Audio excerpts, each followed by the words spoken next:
¿cierto? Prácticamente casi mecanizado, diagnóstico de la diabetes mellitus, azúcar en ayunas igual o sobre 126 miligramos decilitros, azúcar igual o sobre 200 en cualquier momento del día, repetido en 2 ocasiones, azúcar sobre 200 a las 2 horas después de una sobrecarga de glucosa.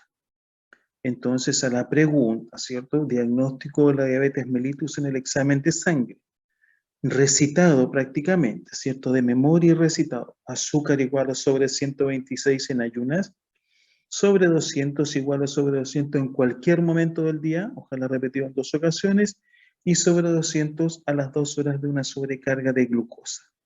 Esos son los 3 criterios categóricos de diabetes mellitus. Y recordamos también que en nuestra diapositiva revisamos la glucosuria como un criterio y la cetonuria. Sin embargo, la glucosuria, que es la sola presencia de azúcar en la orina, no es un criterio categórico de diabetes. Tiene que ir asociado a alguno de estos 3 criterios que establecimos previamente, al igual que la cetonuria, ¿cierto? Porque presencia de acetona en la orina puede haber también por otras causas. La deshidratación, la fiebre, entre otros. También puede determinar presencia de acetona en la orina.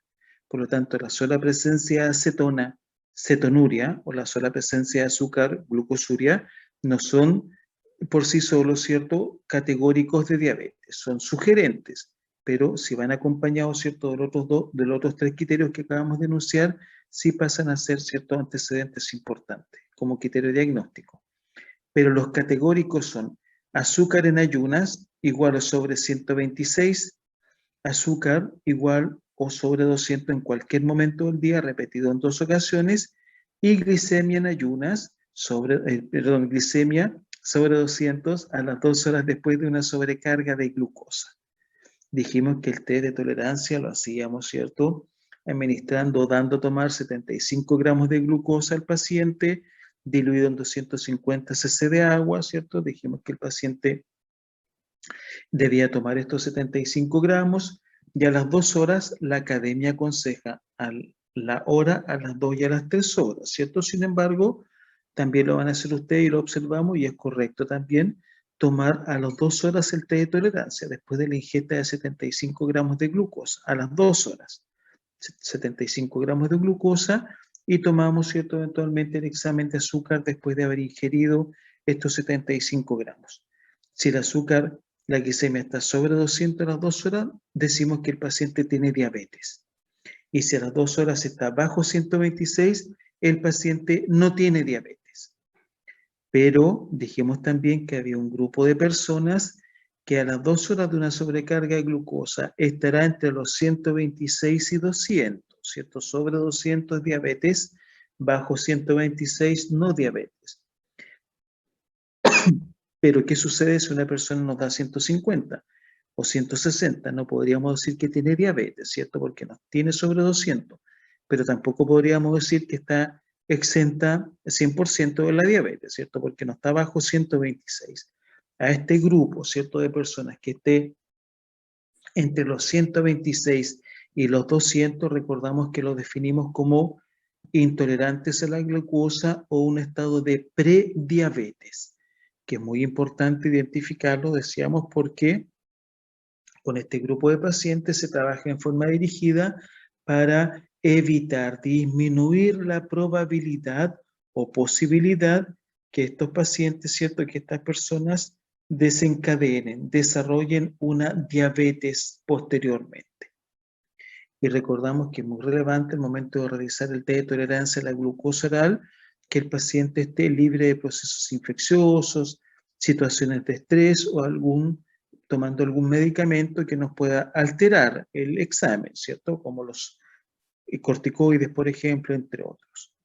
Entonces, tenemos, ¿cierto?, nuevamente los criterios de diabetes mellitus en el examen de sangre. Mecanizado, ¿cierto? Azúcar en ayunas igual o sobre 126, igual o sobre 200 en cualquier momento del día, repetido en 2 ocasiones, o sobre 200 a las 2 horas después de una sobrecarga de glucosa. Por lo tanto, si estamos en el laboratorio y le tomamos el examen de sangre a un paciente en ayunas y nos da un resultado de 160 de azúcar, tiene diabetes. 180 azúcar, tiene diabetes, si le tomamos el examen en ayunas. Si está en cualquier momento del día, le tomamos un examen de 300 en cualquier momento del día y lo repetimos, ¿cierto? 2, 3 días después y nos sale 280, por ejemplo, tiene diabetes. Está sobre 200 en cualquier momento del día, repetido en 2 ocasiones. Y sobre 200 recordamos, ¿cierto?, al administrar glucosa. Tomando en consideración todo lo que hemos conversado, ¿cierto?, ya estamos en condiciones de diferenciar, de describir las alteraciones más importantes que encontraremos entre la diabetes tipo 1 o entre el diabético tipo 1 y el diabético tipo 2. Entonces, las alteraciones más importantes y relevantes que encontraremos entre la diabetes tipo 1 y la tipo 2. La tipo 1, la edad, niños y adolescentes. La tipo 2, adolescentes y adultos. Recordemos que el niño y el adolescente se le detecta su diabetes pasa a ser insulino dependiente, recordemos. El debut agudo de la diabetes mellitus tipo 1, de hecho puede debutar como una cetoacidosis diabética, y variable en el tipo 2. Dependencia de insulina permanente en el tipo 1, insulino dependiente, infrecuente en el tipo 2. Secreción insulínica ausente o insuficiente, recordamos, hiperglicemia por un déficit absoluto o relativo de insulina en el tipo 1, variable la secreción insulínica en el tipo 2. Sensibilidad a la insulina normal en el tipo 1, en el diabético tipo 2 está disminuida. Autoinmunidad, sí, presente en el diabético tipo 1, dijimos, ¿cierto? Diabetes tipo 1 autoinmune, a diferencia de la diabetes tipo 2 que no es autoinmune. La cetosis como complicación es común, frecuente en la tipo 1, inhabitual en la tipo 2. La obesidad asociada será más característica para el paciente tipo 2. Y la acantosis nigricans, que es una depigmentación, una decoloración de la piel, que vamos a ver foto de un paciente con acantosis nigricans, es característica y más frecuente de encontrar en el diabético tipo 2. La frecuencia, a su vez, 90% de las diabetes mellitus será tipo 1, el 10% restante será, ¿cierto?, eventualmente tipo 2. Entonces hay diferencias notables entre uno u otro, ¿cierto? Niños y adolescentes, característico para la tipo 1, debut agudo, dependencia insulínica permanente, secreción insulínica ausente o insuficiente, frecuencia 90% de las diabetes mellitus, sensibilidad a la insulina normal, autoinmune, común la cetosis, infrecuente la acantosis nigricans y la obesidad asociada. A diferencia del tipo 2, que es más característico en los adolescentes y adultos, un debut variable, dependencia insulínica infrecuente, secreción insulínica variable, una sensibilidad a la insulina disminuida, no es habitual la autoinmunidad, es rara la cetosis y sí es más frecuente la acantosis nigricans junto con la obesidad asociada. Queremos establecer acá una diferencia importante entre dos conceptos. El concepto insulino dependiente y el concepto insulino requirente. Insulino dependiente,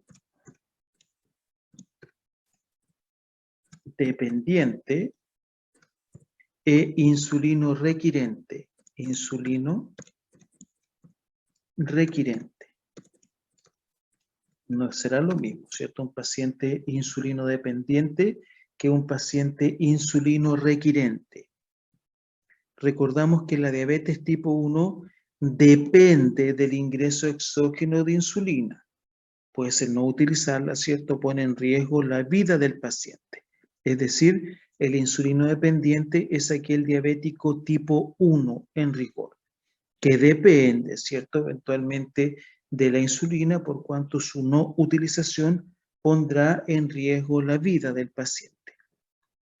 La diabetes tipo 2 podría ser en algún momento insulino requirente, es decir, el insulino requirente es en rigor el diabético tipo 2, por cuanto puede que esté tomando hipoglicemiantes orales, ¿cierto? Necesita el hipoglicemiante, pero en su momento tal vez va a requerir, va a necesitar, ¿cierto?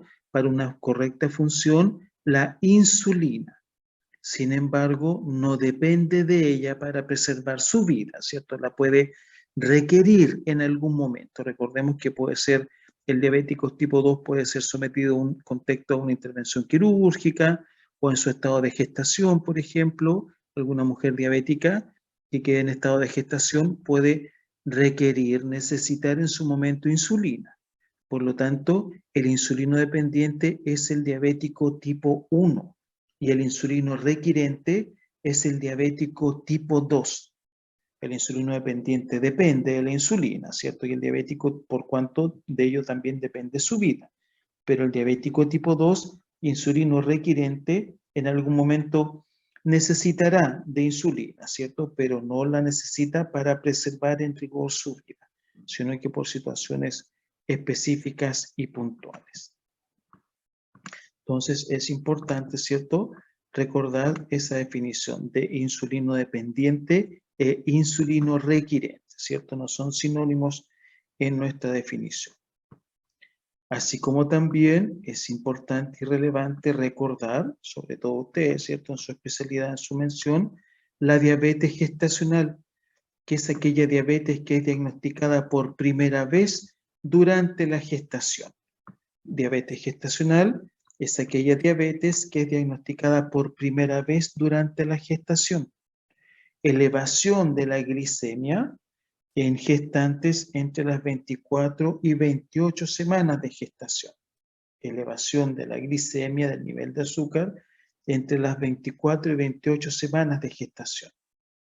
Y el diagnóstico de diabetes gestacional lo establecemos en una gestante entre las 24 y 28 semanas de gestación que presente glicemia en ayunas igual o sobre 105 miligramos decilitros.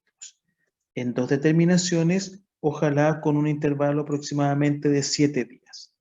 Entonces, la diabetes gestacional la establecemos en una gestante entre las 24 y 28 semanas de gestación que presente glicemia en ayunas igual o sobre 105 miligramos decilitros en 2 determinaciones con 7 días de intervalo.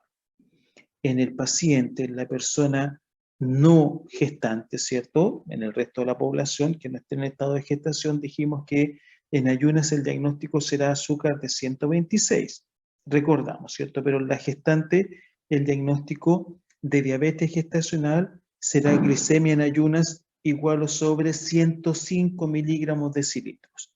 En 2 determinaciones con 7 días de intervalo.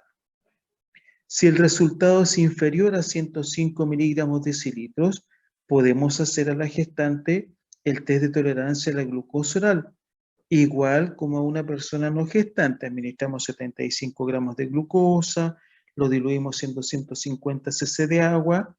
En una persona no gestante, recordamos, diabetes será sobre 200, glicemia después de 2 horas de una sobrecarga de glucosa sobre 200. En la diabetes gestacional entendemos como diabetes gestacional si es que presenta una glucosa a las 2 horas después de un test de tolerancia a la glucosa, una sobrecarga sobre 140.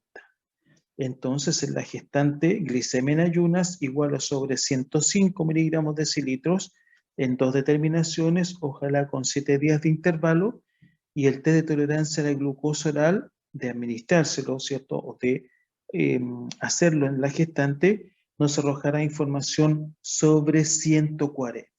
Si a las 2 horas después de una sobrecarga de glucosa, la gestante nos arroja información de azúcar sobre 140, es diabética gestacional. Y muy importante recordar que la diabetes, o mejor dicho, la diabética gestacional debe ser reclasificada, ¿cierto? Da a luz la paciente, ¿cierto? Tiene a su hermoso pequeño y después hay que reclasificar. Reclasificamos para cerciorarnos, ¿cierto?, que no quedó con un estado de diabetes posterior a su gestación o en su defecto, ¿cierto?, quedó con un estado de diabetes. Entonces, la diabetes gestacional debemos reclasificar. La diabética gestacional debe ser reclasificada, ¿cierto? Para observar, definir que no haya quedado diabética en su etapa posterior o en su efecto, ¿cierto? Ya abandonó su estado de diabetes, pero debe ser reclasificada. Y una complicación, antes que terminemos nuestro tema de diabetes, ¿cierto? Relevante en el paciente diabético es la retinopatía diabética. Entonces la diabetes, ¿cierto? Entre múltiples órganos y tejidos que afecta, particularmente afecta los riñones y el tejido retinario, ¿cierto? De las retinas. Por lo tanto, una complicación importante y frecuente del paciente diabético será la retinopatía diabética, que es una microangiopatía progresiva caracterizada por microvasos dañados u ocluidos, ¿cierto? Dañados u ocluidos. Es una complicación microvascular, es decir, lo que están afectados son los pequeños vasos, ¿cierto? Los microvasos de la retina. Es una complicación microvascular crónica específica de la diabetes, ¿cierto? Es una complicación microvascular crónica específica de la diabetes. Nos referimos a la retinopatía diabética, que afecta nuevamente, ¿cierto? Decíamos los vasos de la retina. La hiperglicemia crónica, ya latamente nos referimos, ¿cierto?, a la hiperglicemia, daña las células de sostén que existen en los capilares de la retina, los denominados pericitos. Entonces la hiperglicemia daña las células de sostén que existen en los capilares de la retina, los denominados pericitos, que conforman la barrera hematorretiniana interna, ¿cierto? Es decir, la hiperglicemia daña los pericitos y esto condiciona ingresos, ¿cierto? Y alteraciones a nivel de los microvasos de la retina. Observaremos también un engrosamiento de la membrana basal endotelial a nivel de los vasos, ¿cierto?, de la retina, un engrosamiento de la membrana basal endotelial. ¿Por qué se produce este engrosamiento? Porque hay estimulación de los factores de crecimiento similares a la insulina. En nuestro organismo tenemos presencia de los denominados factores de crecimiento similares a la insulina, que en rigor son péptidos que participan en la proliferación celular. Entonces hay, por acción de estos péptidos, denominados factores de crecimiento similares a la insulina, hay engrosamiento de la membrana basal endotelial por acción, ¿cierto?, de estos péptidos. Y la combinación de ambos factores facilita, condiciona el cierre capilar en las capas de la retina interna, ¿cierto? La combinación de estos factores facilita el cierre capilar en las capas de la retina interna.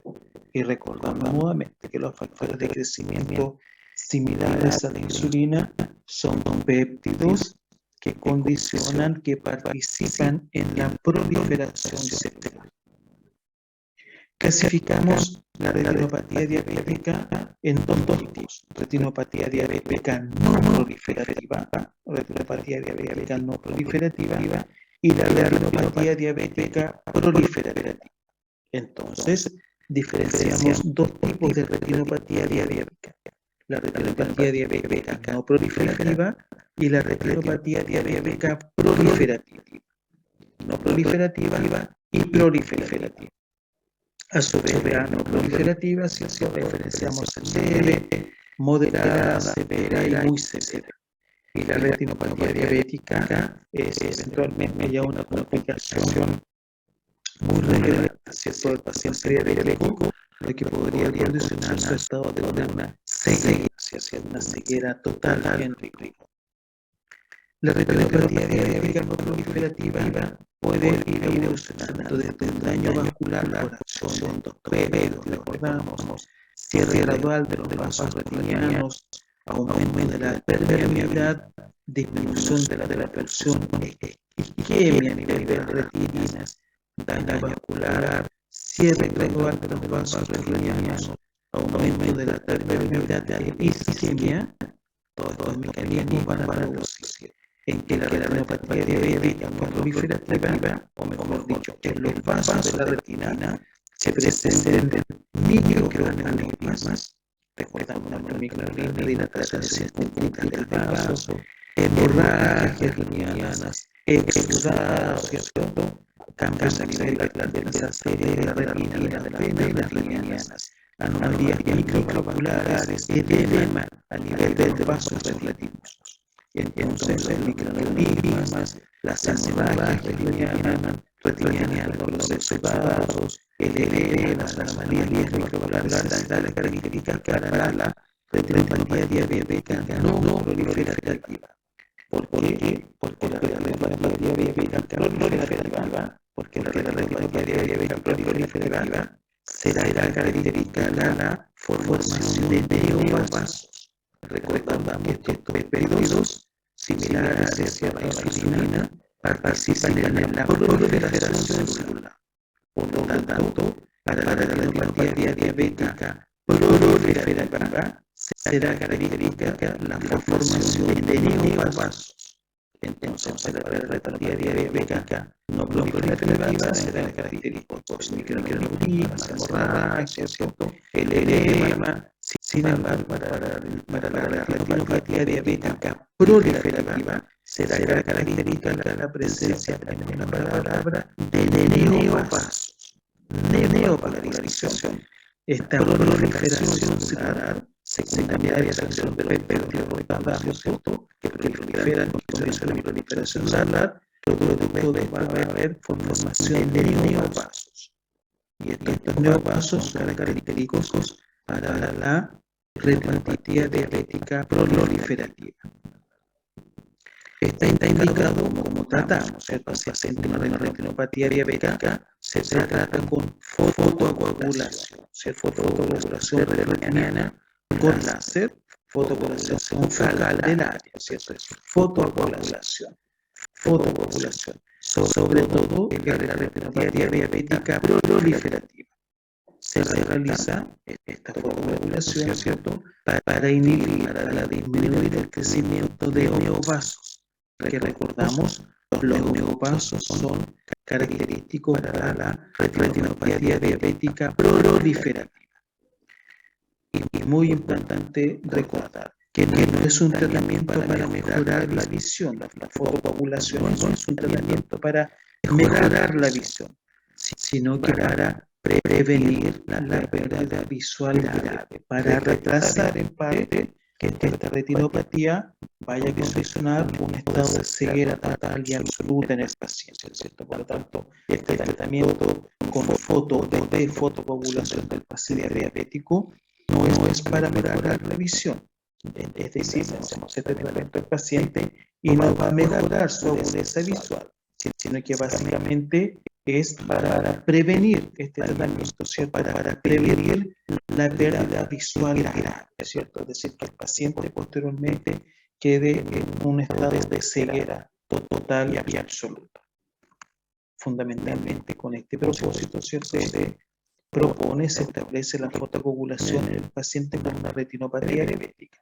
No para que mejore, ¿cierto? Manualmente su visión, sino que para retrasar en parte, ¿cierto?, la pérdida de la visión. Y dijimos también, ¿cierto?, recordamos que la acantosis nigricans es una característica del paciente con diabetes mellitus tipo 2, ¿cierto? La acantosis nigricans. La teníamos acá y se me fue, la acantosis nigricans. ¿Por qué sí?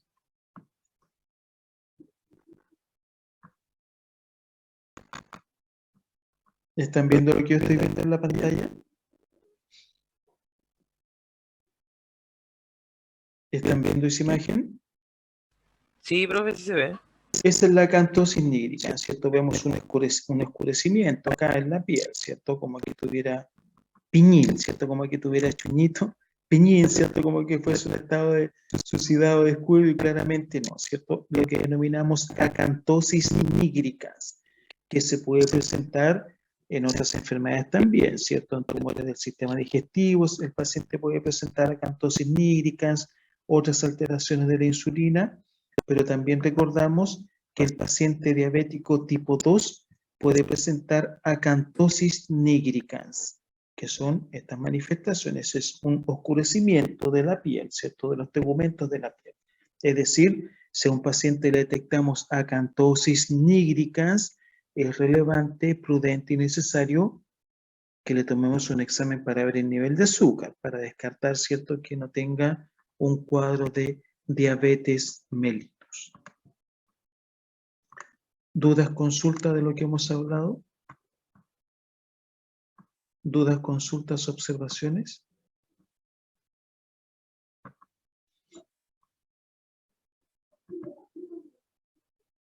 ¿Dudas, consultas, observaciones?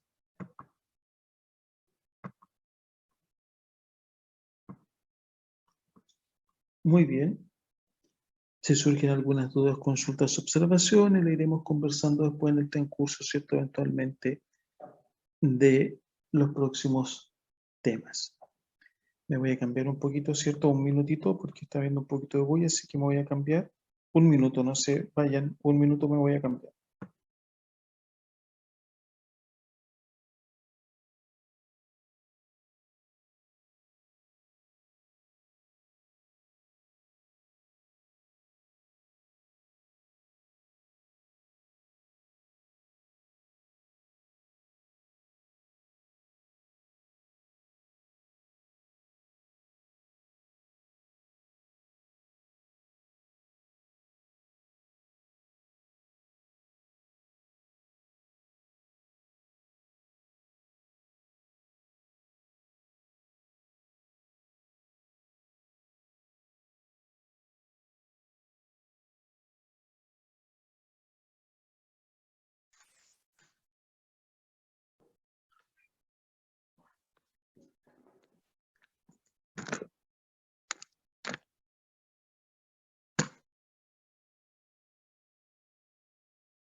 ¿Se escucha bien ahí, jóvenes?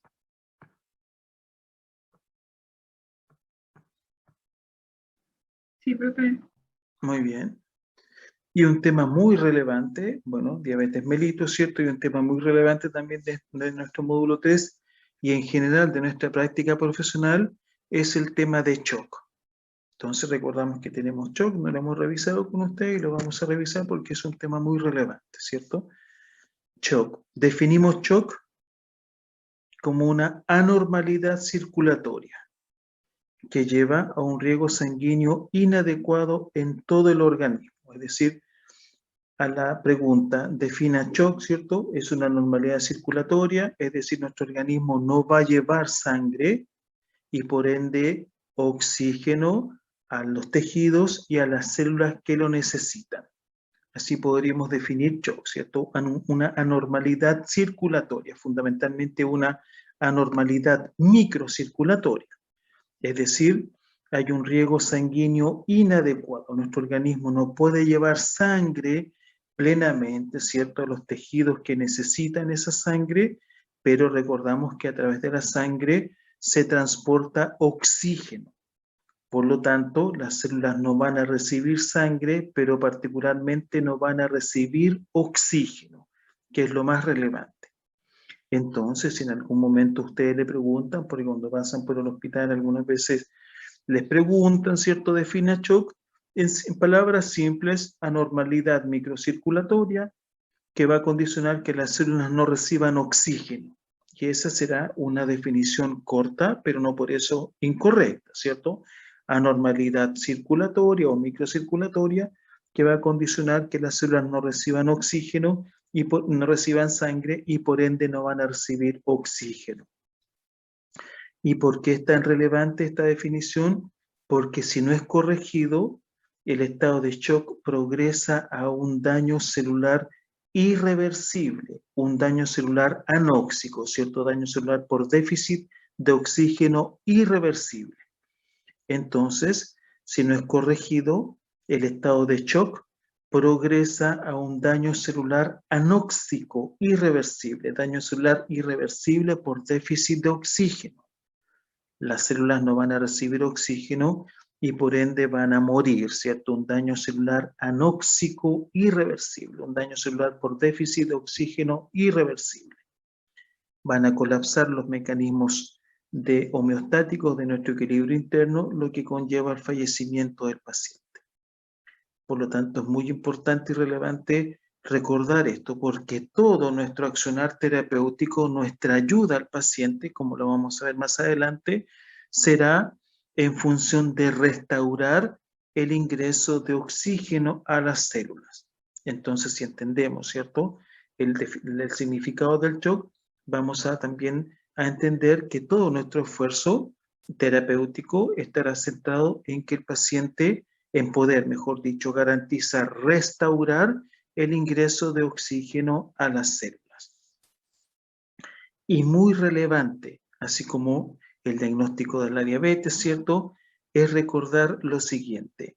El shock deteriora en forma progresiva la circulación de la piel, riñones, aparato cardiovascular y sistema nervioso central. Es decir, las manifestaciones del shock en el paciente la empezaremos a observar a nivel de la piel. ¿Por qué? Porque el shock deteriora en forma progresiva en ese orden. La piel, los riñones, el aparato cardiovascular y a lo último el sistema nervioso central. Podemos tener un paciente que esté con un estado de shock y esté conversando con nosotros, absolutamente consciente, absolutamente orientado, pero esté en un estado de shock. ¿Por qué? Porque a lo último se deteriora la circulación del sistema nervioso central. Por lo tanto, es muy relevante conocer e internalizar esta jerarquía, este orden. El shock primero va a deteriorar la circulación de la piel, después los riñones, después el aparato cardiovascular y al último el sistema nervioso central. Piel, riñones, aparato cardiovascular y al último el sistema nervioso central. Por lo tanto, si el shock deteriora en forma progresiva la circulación de piel, riñones, cardiovascular y sistema nervioso central, será en ese orden, en esa jerarquía, las manifestaciones clínicas, ¿cierto?, que presentará el paciente. En medicina diferenciamos los tipos de shock, ¿cierto? Clasificación del shock. Tipos de shock, clasificación del shock.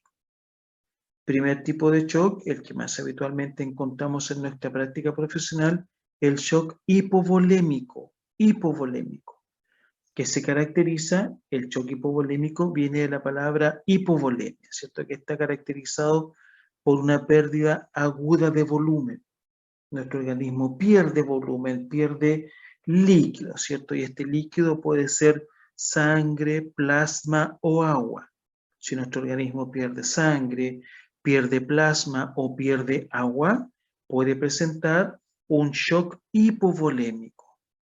Aproximadamente con un 20% de la volemia, ya con un 20% de la volemia perdida ya se establece categórico el shock, pero ya se puede empezar a perfilar el shock con la pérdida aproximada de un 10% de nuestra volemia, de nuestra cantidad de líquido. Entonces, si nuestro organismo pierde volumen, y este volumen puede ser sangre, plasma o agua, se puede desencadenar un shock hipovolémico. ¿Y en qué circunstancias nuestro organismo puede perder sangre?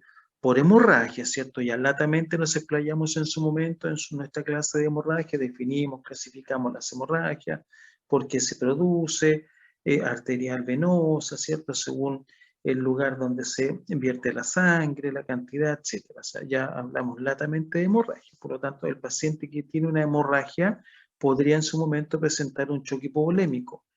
En la deshidratación, ¿cierto? Los vómitos, las diarreas pueden presentar o condicionar al paciente un estado de deshidratación y con esto desencadenar un shock hipovolémico, un estado de deshidratación. O también la pérdida de plasma. La pérdida de plasma, ¿cierto? En rigor se observa, recordamos, en el gran quemado, ¿cierto? Recordamos el gran quemado. Un paciente que tiene, ya puede ser adulto o niño, ojalá nunca jamás, ¿cierto? Ni adulto ni niño, pero que tenga una gran extensión de su cuerpo quemado, será un gran quemado y con esto hay consumo de proteína, disminución del nivel de plasma, ¿cierto? Por lo tanto, el gran quemado, en rigor, una causa de pérdida de plasma en nuestro organismo es en el contexto de quemadura, ¿cierto? Los grandes quemados. Entonces, primer tipo de shock, el shock hipovolémico, que se puede desencadenar por una pérdida aguda de volumen, sangre, plasma o agua, en el contexto de grandes quemados, hemorragias, deshidratación. Segundo tipo de shock, el shock cardiogénico, que viene de corazón, ¿cierto? Cardiogénico. Si partíamos de la definición de shock, que es el impedimento, ¿cierto?, de la llegada de sangre y por ende de oxígeno a las células, las causas que disminuyan el llenado ventricular, es decir, que no lleven sangre plenamente al corazón. Si no llega sangre al corazón, el corazón no se contrae para expulsar sangre. Si le llega poca sangre, el corazón se contrae y expulsará poca cantidad de sangre.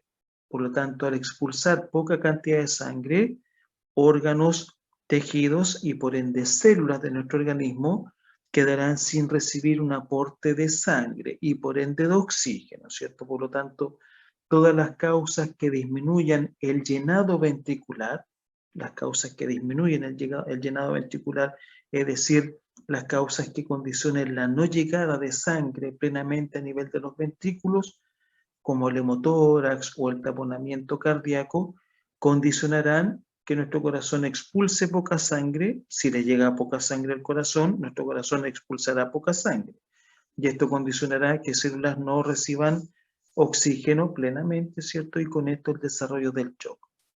O en su defecto, número 2, el corazón puede recibir una correcta llegada de sangre, pero no tendrá la suficiente fuerza para contraerse y expulsar la sangre que le llega, como la insuficiencia cardíaca. Le va a llegar sangre plenamente, ¿cierto? Pero el corazón tendrá una falla de la contractibilidad del corazón. El corazón no se podrá contraer en forma plena, en forma absoluta, en forma enérgica.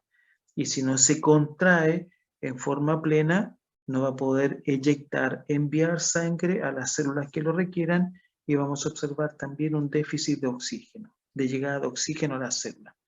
Por lo tanto, el shock cardiogénico se observa cuando hay una disminución del llenado ventricular, poca sangre le llega al corazón, por ende poca sangre va a expulsar el corazón, o si le llega sangre en forma correcta al corazón, pero el corazón no tendrá la fuerza necesaria para contraerse y expulsar la sangre que le llegó.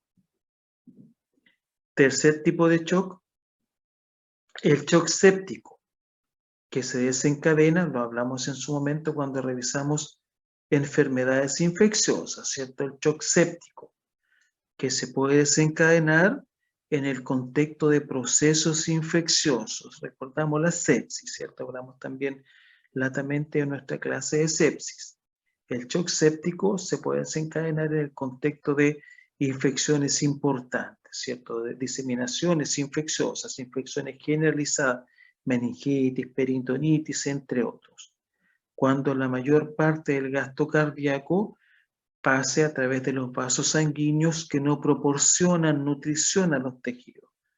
Shock séptico, que es el shock que se puede desencadenar secundario a un proceso infeccioso.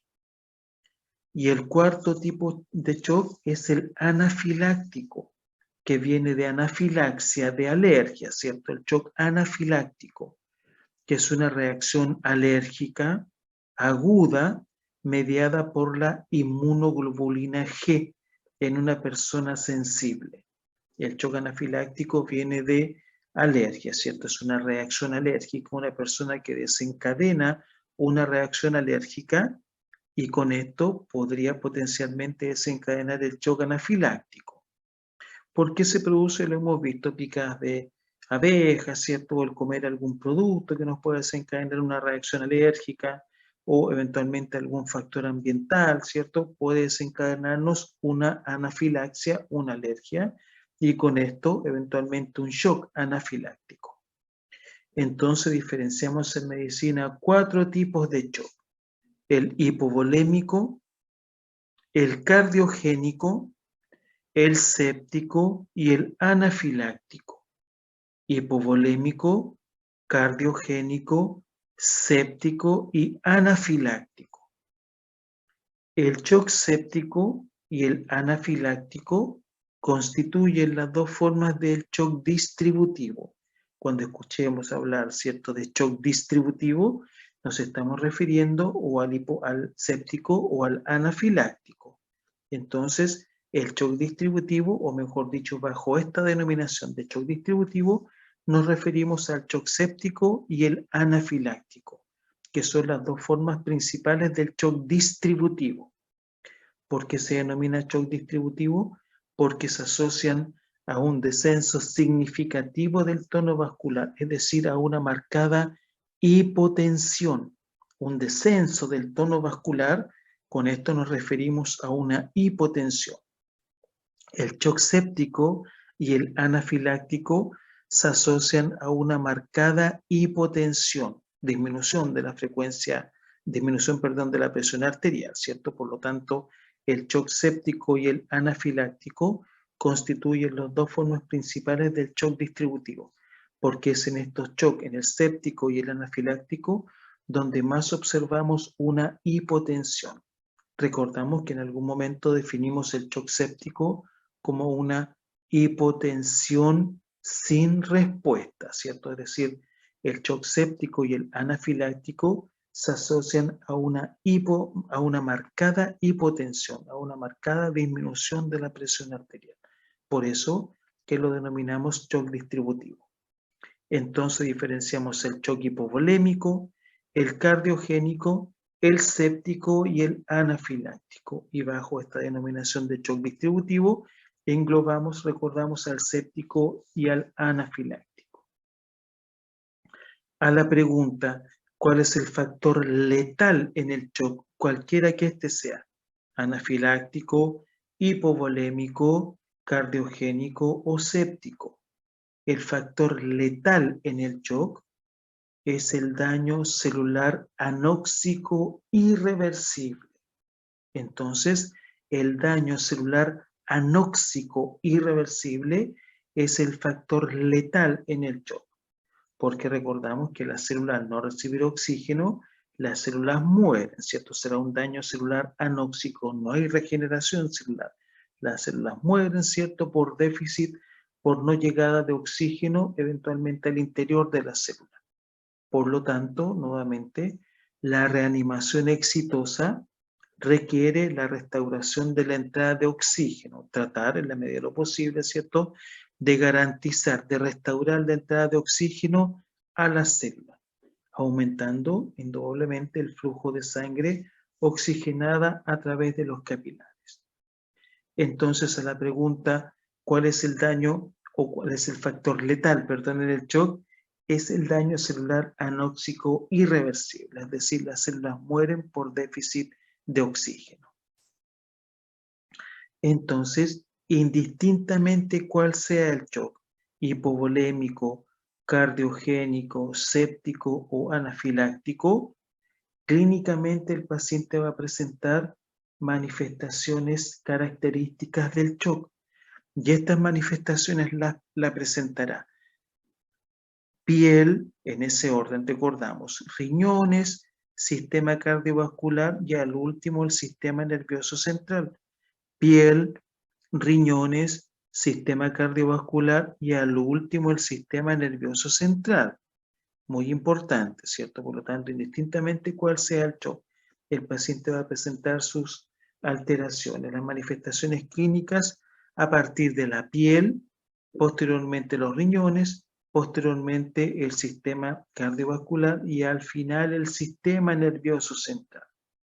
E indudablemente a este cuadro clínico debemos agregar los síntomas en dependencia del factor desencadenante, ¿cierto? Si es que es un shock séptico, el paciente que presentará diarrea, fiebre, tal vez, ¿cierto? Si la causa es una infección digestiva o alguna manifestación de una infección en la orina, o tos con flema, si es que es una neumonía, bronconeumonía, si es que es un shock anafiláctico, estará en evidencia la picada del microorganismo, de la abeja, del zancudo, el contacto con el alergeno, el consumo o la colocación de un medio de contraste que significó, ¿cierto?, eventualmente el gatillar del proceso alérgico. Si es cardiogénico, el paciente tendrá un infarto, una arritmia, es decir, a estas manifestaciones clínicas debemos agregar las presentaciones, los síntomas y signos del factor desencadenante, ¿cierto? Pero siempre el paciente en shock presentará alteraciones a nivel de la piel, riñones, cardiovascular y al último el sistema nervioso central. A nivel de la piel, el paciente en shock tendrá una piel fría, pálida y sudorosa. Una sensación no grata será tocar al paciente en shock, no porque sea desagradable el paciente, sino que la sensación es eventualmente una piel sudorosa, un sudor así como pegajoso, en rigor, ¿cierto? Ustedes van a tocar a un paciente en shock y no se les va a olvidar nunca más esa sensación. Es una piel fría, sudorosa y pálida. Esa será la piel del paciente en shock. Tendrá además las ectemías cianóticas a nivel de la piel. A nivel del sistema renal, ciertos riñones tendrá oliguria, es decir, orinará muy poco, menos de 30 ml hora, con bajo contenido de sodio en la orina, menos de 30 ml hora, muy poca orina. A nivel del sistema cardiovascular tendrá una presión arterial sistólica inferior a 90 milímetros de mercurio. Y a nivel del sistema nervioso central tendrá disminución de su flujo cerebral, pero acá el paciente es posible que esté confuso, desorientado, somnoliento o francamente en coma, ¿cierto? O todas las anteriores, confuso, somnoliento, desorientado, en coma. Pero a lo último se compromete el sistema nervioso central. Lo primero en comprometerse en el paciente en shock será la circulación de la piel, posteriormente riñones, posteriormente cardiovascular, sistema cardiovascular y al último el sistema nervioso central. Entonces, a nivel de la piel, el paciente en shock tendrá una piel fría, sudorosa y pálida. Sus extremidades estarán cianóticas. A nivel de riñones tendrá poca orina, oliguria, menos de 30 ml hora, o en su efecto anuria, es factible que no haya orinado nada. Si le preguntamos, ¿cierto?, al paciente o a su acompañante de cuándo orina, si ayer, antes de ayer, es decir, tendrá una oliguria y además tendrá, recordamos, al inicio la piel fría, pálida, sudorosa. Si tomamos la presión, sistema cardiovascular, tercer componente, ¿cierto?, en el orden, tendrá una presión arterial, sistólica inferior a 90 milímetros de mercurio y tendrá un compromiso de conciencia, sistema nervioso central variable. Es posible que esté orientado, pero es posible que esté desorientado, somnoliento, confuso o un estado de inconsciencia, lo que denominamos coma. Por lo tanto, es importante orientarse en relación a este orden: piel, riñones, cardiovascular, sistema nervioso central. Piel fría, sudorosa y pálida, orinará poco, menos de 30 ml hora, presión arterial sistólica, inferior a 90 milímetros de mercurio, y estará desorientado, confuso, somnoliento o francamente en coma. Entonces, si nos mandan, por ejemplo, a tomar un examen de sangre, un paciente de la cama 4, que está cierto que ingresó por una bronconeumonía o por una pielonefritis, una infección urinaria, le vamos a tomar exámenes. El paciente le tomamos exámenes día a día, ¿cierto? Lo conocemos, nos conoce, pero si nos empieza a desconocer, tomamos su piel, está frío, pálido, sudoroso, le tomamos la presión, ustedes saben tomar la presión, ¿cierto? Detectamos que la presión sistólica está bajo 90 milímetros de mercurio, está desorientado, no se orienta dónde está, o no recuerda quiénes somos, ¿cierto? No sabe el día en que está cursando, es decir, puede que esté presentando sintomatología de shock, en este caso séptico, ¿cierto? Porque su motivo de ingreso fue una causa infecciosa. O si ingresó un paciente con un infarto, ya ustedes le piden tomar enzimas cardíacas y troponina, ¿cierto?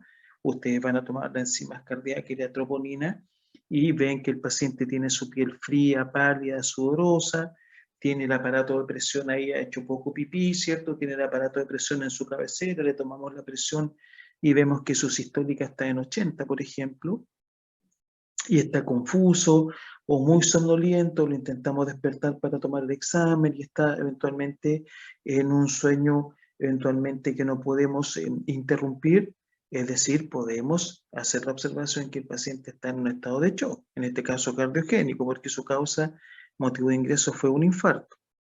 Es decir, a la pregunta, si yo creo que ustedes deberían estar en condiciones de identificar a un paciente con un estado de shock, yo creo que sí, deberían estar en condiciones, no hacer el diagnóstico sutil, ni ir tampoco al tratamiento, ni ir a algo, digamos, más específico, no, solamente el diagnóstico, y en razón de esto poner en alerta, ¿cierto? En alerta que el paciente de la cama 3 que ingresó por un infarto, hay la sospecha de que podría estar presentando un shock por las alteraciones que ustedes acaban de encontrar.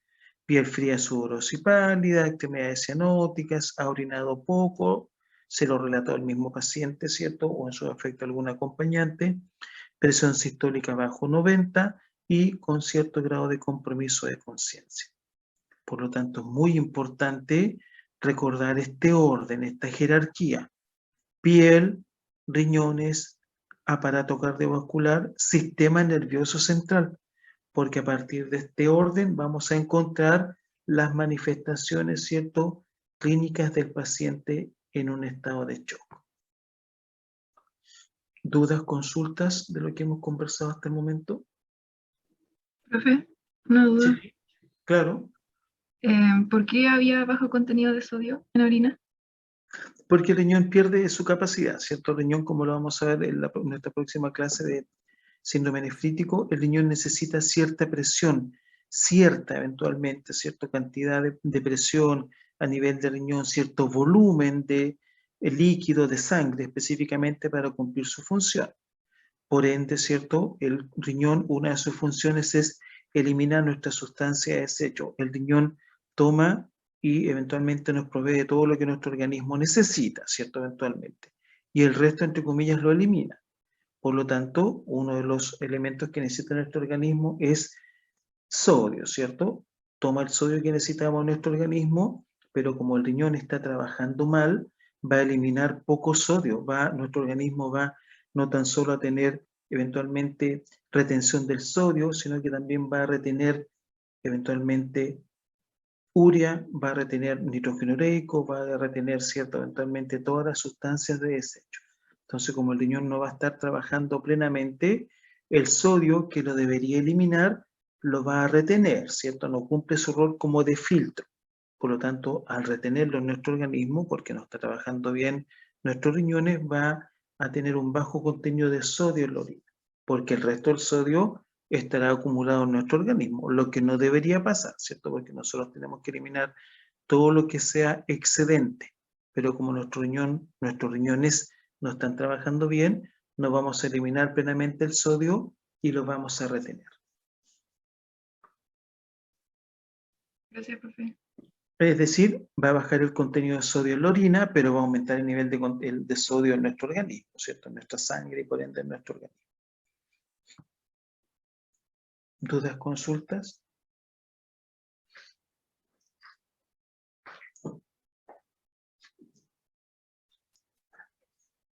Estaba viendo qué hora es, ¿cierto? Unos 5 minutitos más.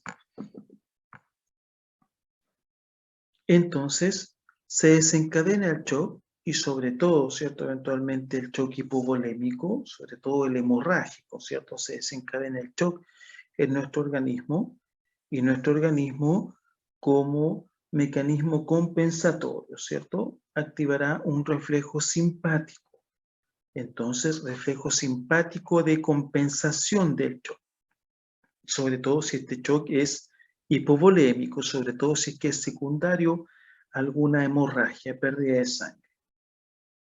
Pero en general, en cualquier estado de shock, nuestro organismo va a activar el reflejo simpático como una forma de compensar, de retrasar, de minimizar, ¿cierto? Eventualmente un control de daño en rigor, de minimizar el efecto que este shock puede desencadenar en nuestro organismo. Entonces la disminución de la presión arterial y la hemorragia, ¿cierto? Eventualmente pueden gatillar reflejos simpáticos, que son mediados por varios receptores y que originan en rigor 3 efectos en nuestro organismo. Es decir, cada paciente que esté en un estado de shock va a presentar estos mecanismos compensatorios, sobre todo si la causa del shock es hipovolémico y sobre todo si es que es hemorrágico. Entonces, el paciente en shock por una activación del reflejo simpático tendrá un aumento de la actividad cardíaca, lo que se traduce en un aumento de la frecuencia cardíaca. Es decir, un paciente en shock tendrá taquicardia porque tendrá un aumento de la actividad cardíaca, lo que traduce un aumento de la frecuencia cardíaca.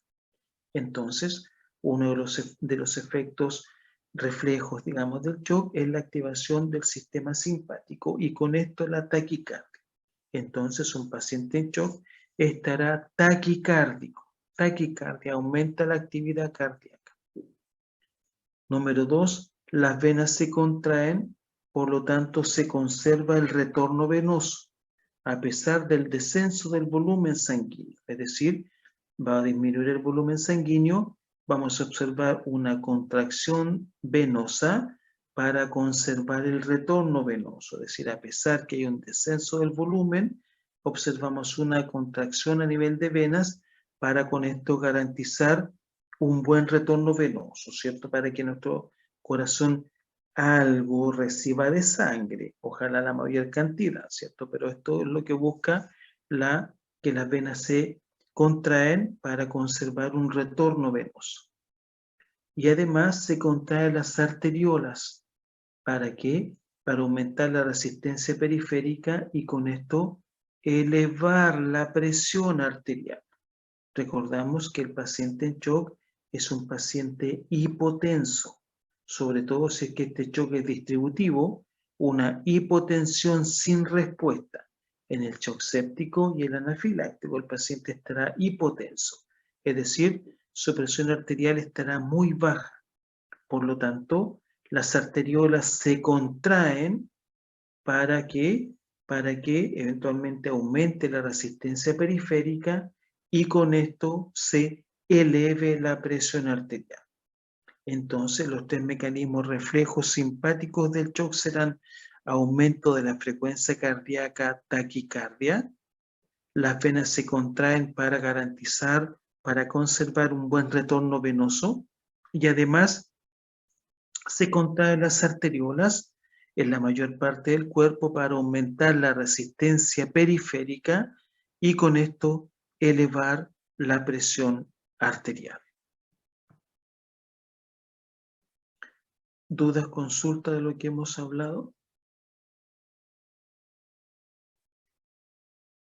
No hemos terminado con nuestra clase de shock, nos quedan 5 o 6 diapositivas que las terminaremos el día lunes, ¿cierto? Y comenzaremos el estudio también el día lunes de las infecciones urinarias, posteriormente el día viernes terminaremos, analizaremos hipotálamo hipófisis, y sí creo que va a ser necesario recuperar una clase, ¿cierto? Una horita lo más, así que les dejo la inquietud para poder hacer alguna clase extra de las 2 que tenemos la próxima semana, ¿cierto?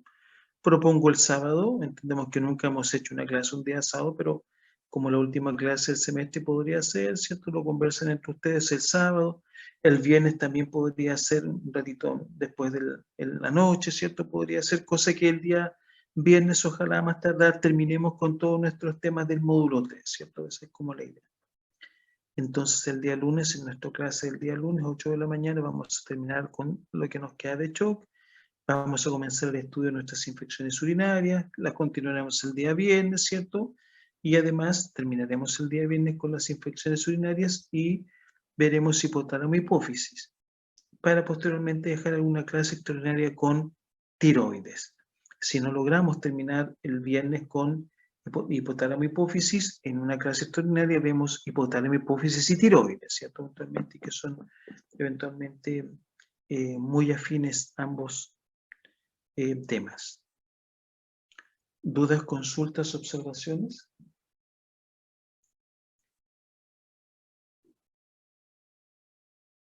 Y me disculpo nuevamente por hoy día, cierto que era un día feriado, yo a lo mejor tenían ustedes alguna otra actividad programada, ¿cierto? Pero era por una buena causa, básicamente porque el receso, ¿cierto? Eventualmente de la semana pasada, sumado a ello que tuvimos un feriado el 21 de mayo, después el 28, recordamos, Día de los Pueblos Originarios, que nosotros respetamos los feriados, en ningún caso nuestra idea ha sido desconocerlo, ¿cierto? Pero a lo que vamos, que indudablemente también es el receso de la semana pasada, así que es importante, igual eso nos provocó una merma en alguna de estas clases, vamos bastante bien, ¿cierto?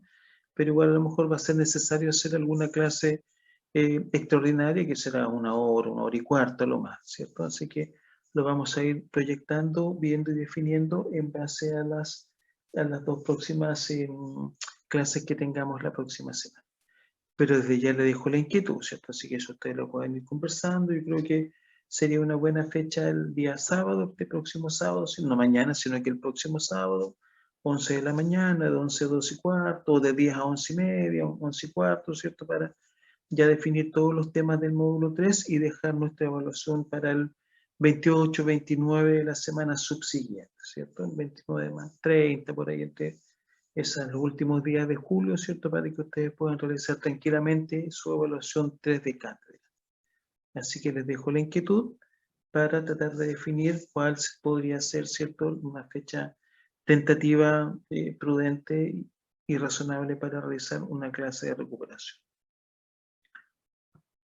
¿Dudas, consultas, observaciones? No, Jonathan me pregunta si es que está estimado. Yo lo estimo que será el 29, entre el 28 y el 29. Por eso que queremos tratar de dejar zanjado, ¿cierto? Nos pregunta Jonathan por su tercera evaluación.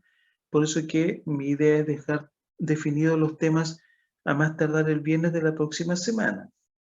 El sábado, ¿cierto? Si no el viernes 23, el sábado 24, para que programemos nuestra tercera evaluación para el jueves 29, ¿cierto? Puede ser, excelente idea podría ser esa, o el viernes 30, o el jueves 29 también podría ser una posibilidad. Pero va a estar un poco en dependencia de lo que podamos zanjar con nuestros temas que están pendientes, ¿cierto? Así que ese es más o menos el propósito, pero no tenemos, Jonathan, la fecha de la tercera evaluación. Pero tenemos fechas tentativas, entre el 29 y el 30, ¿cierto? Básicamente. Que les vaya muy bien a todos, jóvenes.